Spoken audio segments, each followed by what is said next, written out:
নমস্কার সকলকে। আমার পেজের আরেকটি নতুন ভিডিওতে আপনাদের সকলকে অনেক অনেক স্বাগত। আমি প্রিয়াঙ্কি চলে এলাম আমার জীবনের আরেকটি নতুন দিনের অভিজ্ঞতার গল্প আপনাদের সাথে ভাগ করে নিতে।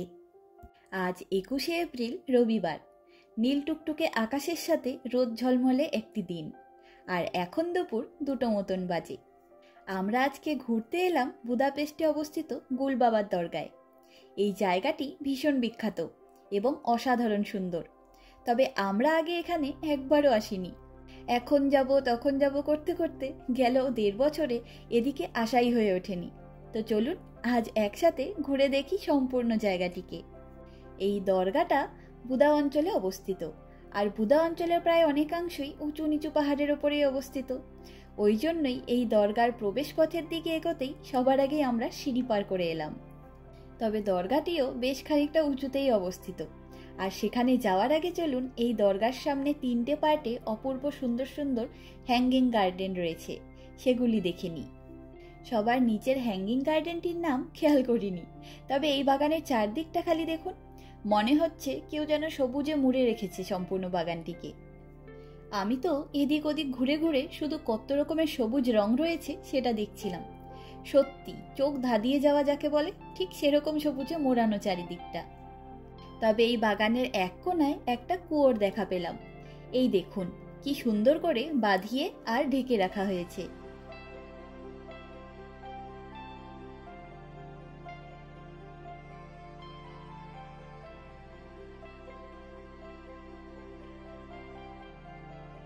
আর এদিকটায় তো ওয়ালটাও দেখা যাচ্ছে না।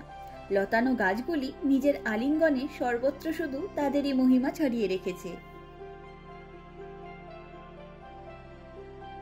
তবে চারিদিকে গোলাপ ফুলের গাছ রয়েছে অনেকগুলি করে। চলুন এবারে ওপরের বাগানটিতে যাওয়া যাক।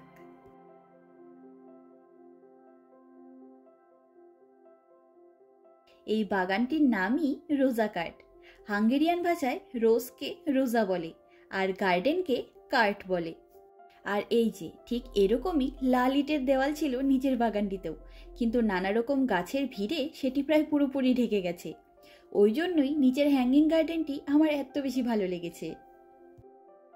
তবে একটা জিনিস এদিকে লক্ষ্য করে দেখেছি, এখানকার সব বাগান বা পার্কে সারা বছর বেঁচে থাকে এরকম গাছ লাগানো থাকে। কারণ যেহেতু এদিকে শীতের প্রভাবটা বেশি, তাই শীতের সময়গুলোতে সব রকম ফুল ফল গাছই তো প্রায় শীত ঘুম দেয়, তা তো আমরা সবাই জানি। তাই এদিকে বেশিরভাগ জায়গাতেই শীতের গাছগুলি দেখতে পাওয়া যায়। যেমন ধরুন অনেক রকমের ঝাউ গাছ, বেরি গাছ, পাইন গাছ, বিশেষ করে যেই গাছগুলিকে আমরা ছোটবেলা থেকে ক্রিসমাস ট্রি হিসেবে জেনে থাকি। পরপর 3টি হ্যাঙ্গিং গার্ডেন ঘুরে আমরা এখন এলাম ভেতরে। এই ফুলগুলি কি মিষ্টি দেখতে। এটি চেস্টনাটের গাছ, কি দুর্দান্ত দেখতে ফুলগুলিও। আর সব থেকে বেশি ভালো লাগলো, একটু ফুরফুরে হাওয়া দিলেই ঝুরঝুর করে ফুলের শুকনো পাপড়িগুলি ঝরে পড়ছে। উফ, এই অনুভূতি সত্যি দারুণ।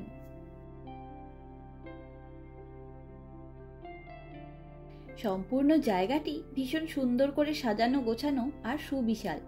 আর আবহাওয়া সুন্দর থাকার কারণে লাল ইটের তৈরি এই সম্পূর্ণ সমাধিস্থানটি পরিবেশ যেন আরো বেশি করে স্নিগ্ধ লাগছে।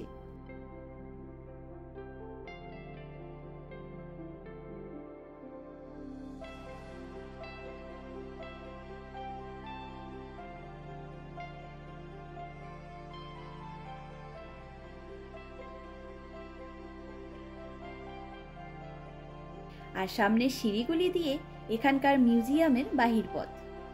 আমি আগে কোনোদিন কোনো রকম সমাধিস্থল বা টুম্বে যাইনি, তাই আমার এই ব্যাপারটি নিয়ে কোনো অভিজ্ঞতা নেই। তবে এখানে এসে আমার সত্যি অসাধারণ সুন্দর এবং শান্তি লাগছে। আর এদিকে যেহেতু পাহাড়ের ওপরেই সবকিছু, তাই দেখুন না কি সুন্দর করে ওপরে ওঠার রাস্তাটা বাঁধিয়ে রাখা হয়েছে। আর এই দেখুন কি মিষ্টি দেখতে এই ফুলগুলি। তবে এই ফুলটি অনেকটা আমাদের নয়নতারা ফুলের মতন দেখতে, তাই না?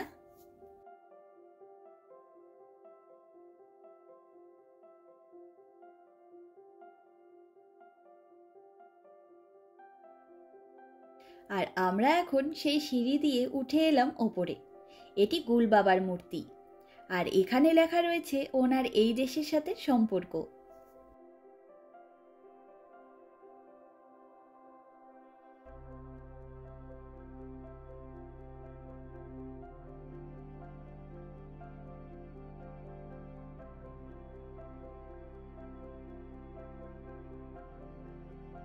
আর এখানেই পাশে চোখে পড়লো এদিকে একটি ফ্ল্যাট তৈরির কাজ চলছে, তাই ভাবলাম আপনাদের সাথে তা শেয়ার করে ফেলি। সম্পূর্ণ ফ্ল্যাটটি তৈরি হওয়ার পরে সামনের ছবিটির মতন দেখতে হবে। দুর্দান্ত ডিজাইন। তবে এই ফ্ল্যাটটির পরিবেশটি শুধু দেখুন। সামনে নদী, পাহাড় আর তারই সাথে এই শহরের অসাধারণ সুন্দর পার্লামেন্টের ভিউ। উফ, আমি তো খালি এটা ভাবছি যে এদিককার সব বাড়িগুলি থেকে রাতের পার্লামেন্ট বিল্ডিংটি দেখতে কতই না ভালো লাগে। ঘরের বাইরে এসে রাজপ্রাসাদ সম সুন্দর একটি সৌন্দর্য এনারা রোজই দেখতে পারেন। দারুণ ব্যাপার স্যাপার।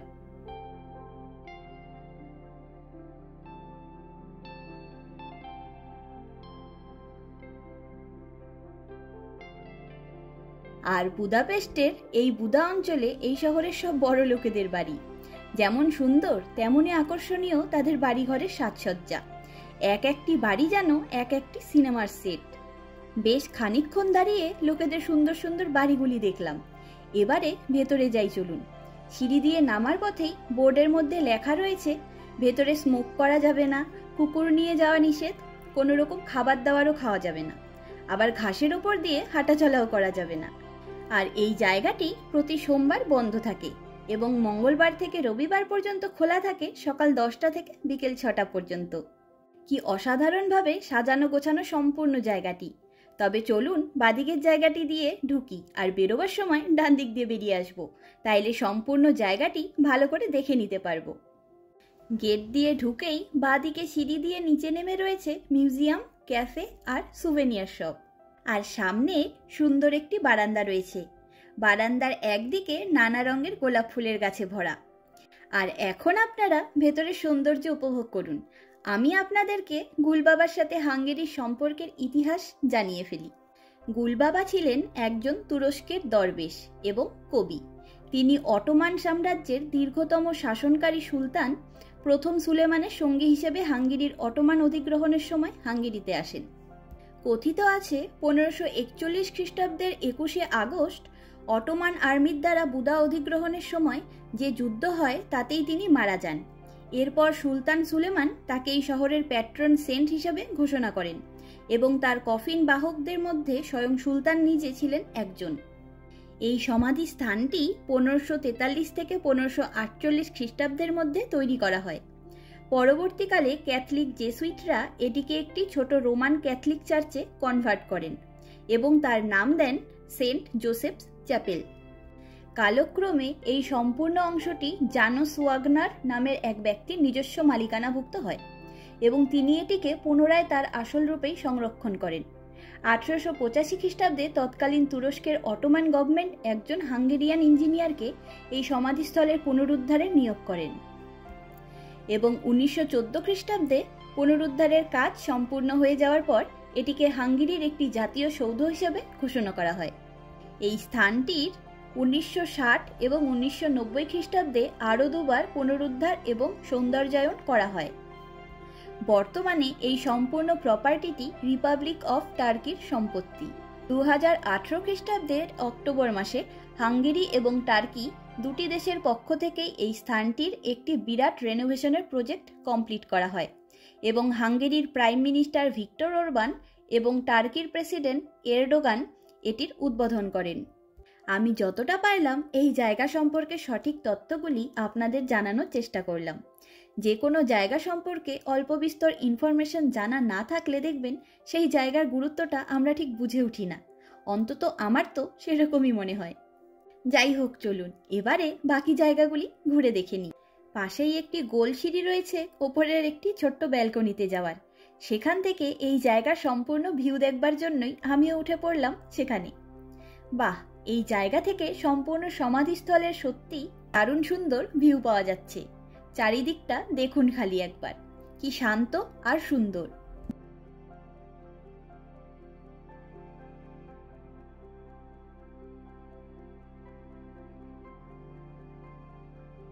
ওই যে নিচে সামনের দিকে সৌভিক দাঁড়িয়ে।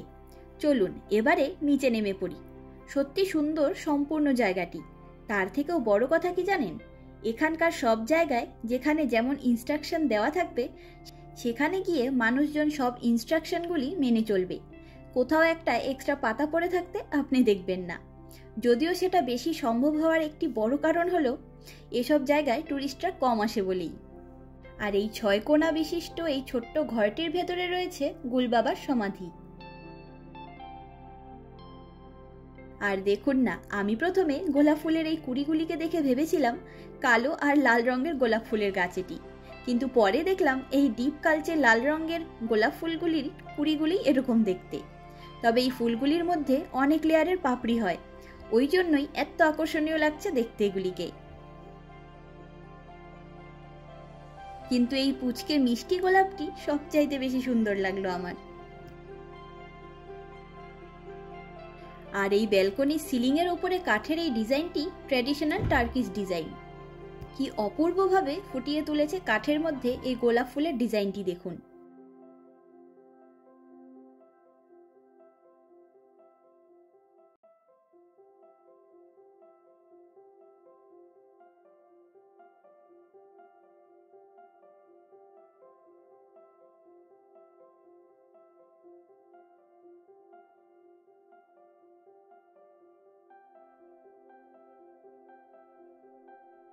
আর এখানে রয়েছে টার্কিশ দরবেশদের নানা রকম টুপির ডিজাইন করা।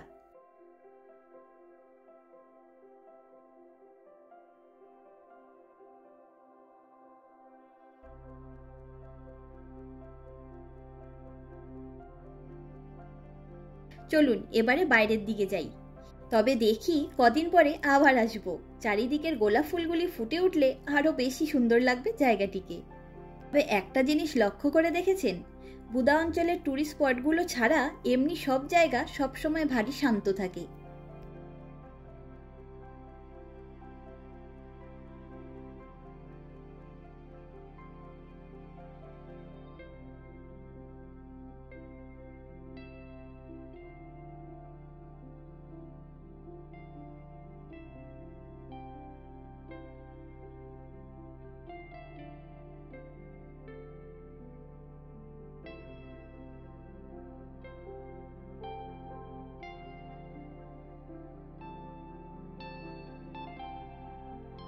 আর সেখানে বেশ কিছুক্ষণ দাঁড়িয়ে স্নিগ্ধ পরিবেশ উপভোগ করে আমরা বেরিয়ে এলাম ট্রাম ধরবো বলে। তবে এখনই বাড়ি ফিরবো না, আজকে এখানে আসবো বলেই অনেক তাড়াতাড়ি রান্না খাওয়া করে নিয়েছিলাম। সকালের খাওয়া দাওয়াটাও স্কিপ করে নিয়েছিলাম, কিন্তু এখন ভীষণ খিদে পেয়ে গেছে, ওই জন্যই বেরিয়ে আসলাম, নাইলে আরো কিছুক্ষণ থাকার ইচ্ছে ছিল।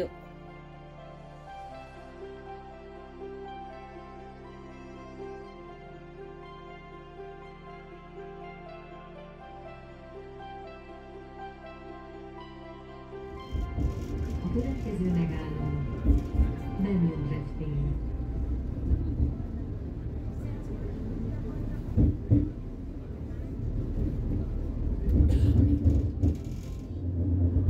Átszállhatnak az M2-es metróra, valamint a H5-ös létre.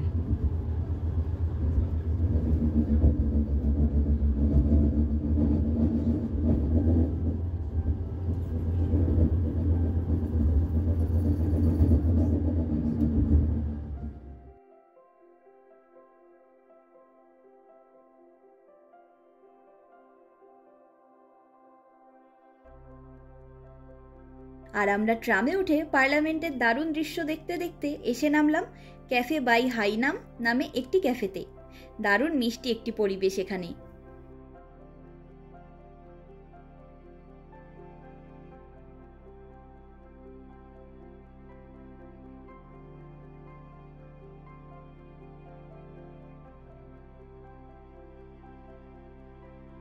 আমি আজকে নিলাম চিকেন বাও বার্গার আর হট চকলেট, আর সৌভিক নিল কোল্ড ব্রু কফি আর বানমি।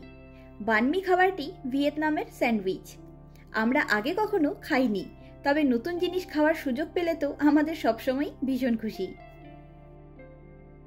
আমি কলকাতার মোমো আয়ামের বাও খেতে ভীষণ ভালোবাসি, তাই আজকে প্রায় 2 বছর পর বাওয়ের গন্ধ পেয়েও যেন আমার মন খুশি হয়ে উঠেছে। আর কি দারুণ করে সাজিয়ে গুছিয়ে দিয়েছে দেখুন। পেটে খিদে আর পছন্দের খাবার সামনে পেলে যেন আর কিছু লাগে না। তবে খুব তাড়াতাড়ি আমার এই হট চকলেট খাওয়ার তাগিদটা কমে যাবে, কারণ কাল পরশু থেকে আবহাওয়া গরমের দিকেই এগোবে।